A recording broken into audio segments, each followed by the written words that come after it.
نصيحة لمن عاده مريح في اليمن. نصيحة لمن عاده مريح في اليمن، ولا قطع غربة ولا جرب اغترب.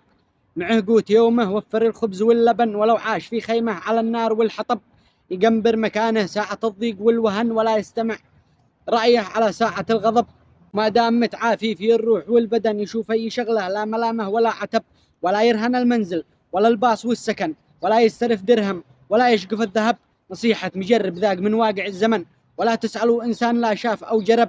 ذي قد تغرب صابه الضيق والحزن، مطنن على مده وخرج وما سحب. ولا هو بسالي أو مريح ولا افتهن، ولا تفتقر قاعد على كرسي الكنب. ولا يخدعك ثوبه ولا المنظر الحسن، وهو فلتر الصورة يغطي على التعب. ولا يعرف الجمعة وأمسه كما غدا، ولا عيد في شوال ولا عيد في رجب. ولا قد جمع درهم ودينار أو شلن وكوده يقاضي، لا تزوج ولا خطب. وشيب وصلح صابه الضغط والدرن، يفكر ويحسب كم عيلس وهو عزب. وذي هو مزوج شوق قلبه من احتضن، عياله وأهله سلوة الضيق والكرب. قد البعض همه بس لا يلبس الكفن، وموت اليمن أهون ولا الموت في العزب. نصيحة لمن عاده مريح في اليمن، يقنبر على جحره ويرضى بمن كتب. وهذا كلامي حسب ما شفت في العلن، وغيري مودف قام وتغرب انتكب.